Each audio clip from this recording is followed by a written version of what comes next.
Bonjour et bienvenue dans ce deuxième épisode des Indésirables, série de 10 vidéos où on tente de démonter les clichés qui traînent à tort sur certaines espèces. Après avoir parlé du renard dans le premier épisode, penchons-nous sur les araignées.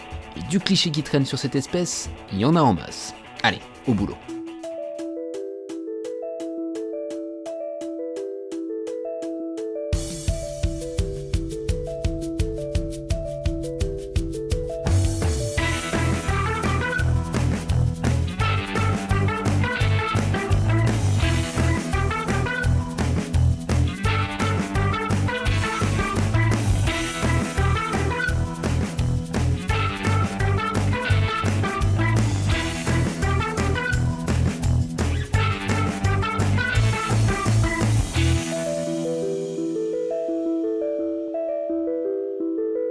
Ah, les araignées. Beaucoup s'en déclarent phobiques et de nombreuses rumeurs traînent à leur sujet, ce qui fait que malheureusement nombre d'entre elles finissent écrasées sous nos semelles ou englouties par nos aspirateurs.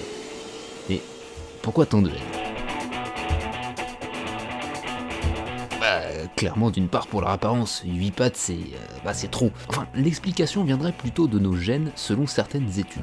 Notamment une parue en 2015 dans la revue Evolution and Human Behavior. En faisant défiler des images abstraites de choses pouvant être menaçantes telles des seringues, des mouches ou bien des araignées à quelques 250 personnes, les scientifiques se sont rendus compte que la majorité des personnes testées identifiaient plus rapidement une araignée que toute autre chose présentée et que ces images d'araignées retenaient plus l'attention.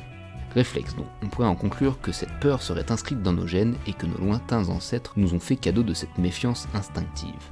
Et oui, car si on ne les aime pas non plus, ces êtres tisseuses de toile, c'est parce qu'elles sont dangereuses et qu'en plus d'être mortelles pour beaucoup, elles viendraient nous piquer la nuit dans nos lits.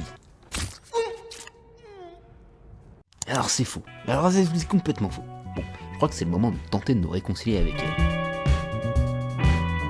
Déjà, les araignées ne piquent pas. Pas parce qu'elles n'ont pas envie, mais plutôt parce qu'elles ne peuvent pas. Elles n'ont pas de dard, alors c'est pas simple de piquer sans un dard. À la limite, elles peuvent mordre, grâce à leurs 2 crochets appelés chélicères. Mais alors déjà, le nombre d'espèces ayant des chélicères assez puissantes pour transpercer notre peau est très faible, mais alors en plus, parmi elles, très peu sont dangereuses.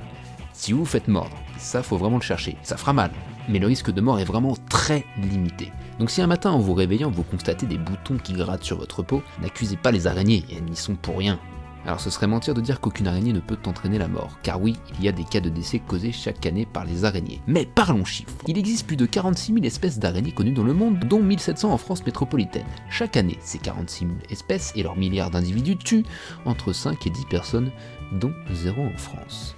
En somme, vous avez plus de chances de mourir écrasé par un tractopelle conduit par un chien ivre que par la morsure d'une araignée. Ah, pas de source pour affirmer ce fait par contre. Alors pas de panique, mais bon, pas étonnant avec des articles pareils que la peur soit entretenue. Les 12 espèces d'araignées les plus dangereuses pour l'homme. Ces araignées habitent nos maisons et certaines sont venimeuses.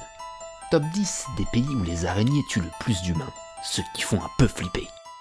Ah là là, ils seraient prêts à vendre leur mère pour des clics ces gens-là.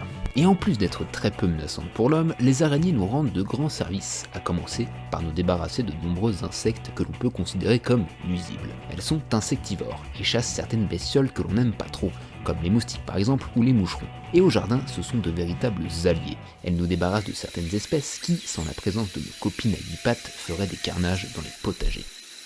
Bon, après avoir vu tout ça, sont pas si indésirables que ça finalement les araignées, n'est-ce pas ?